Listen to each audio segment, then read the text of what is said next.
ॐ श्री गणेशाय नमः।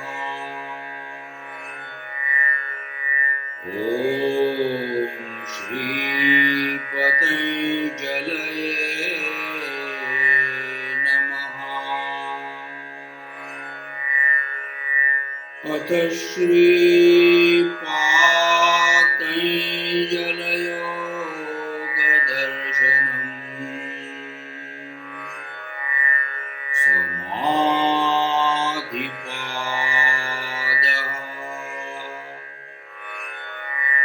अथ योगानुशासनम्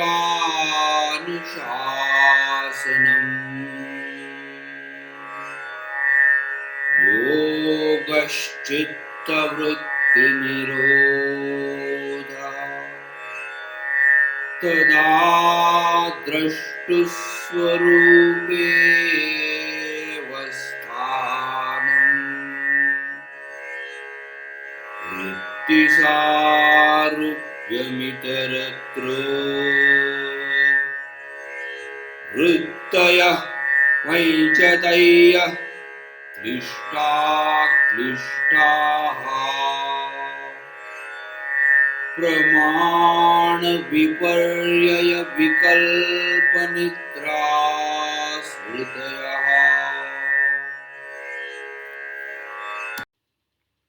समाधिपाद सूत्र 1। अथ योगानुशासनम्।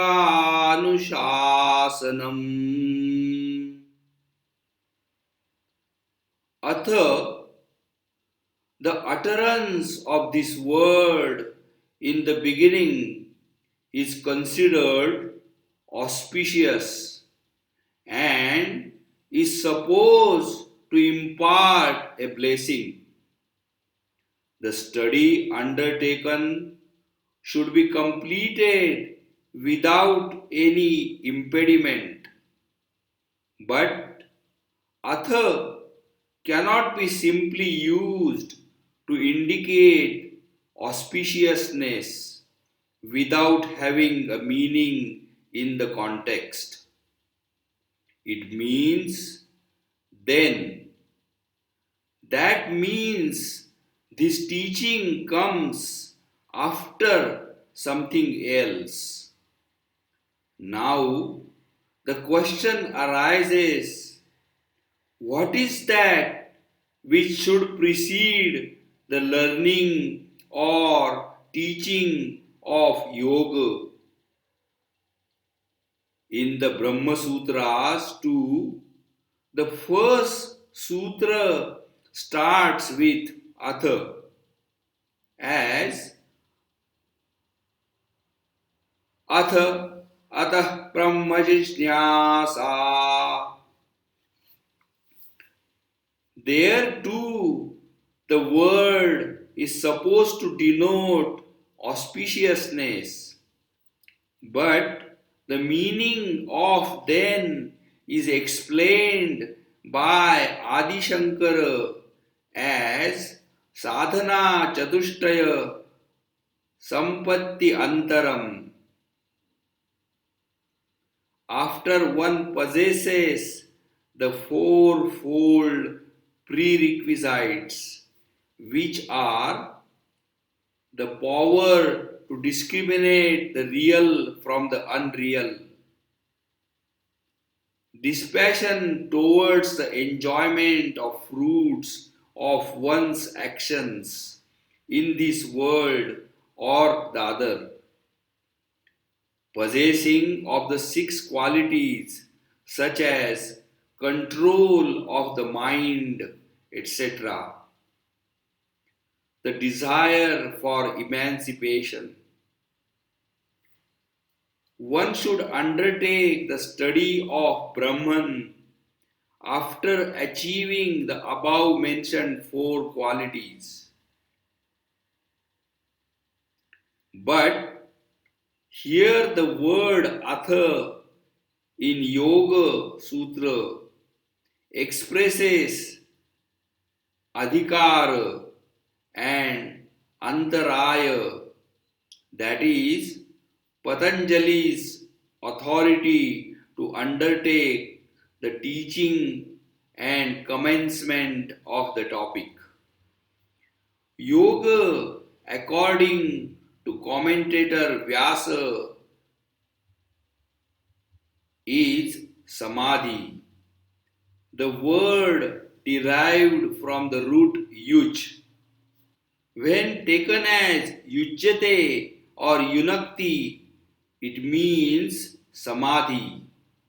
And when it is taken as yojayati, it means to join or to restrain or keep under control, as in yoking.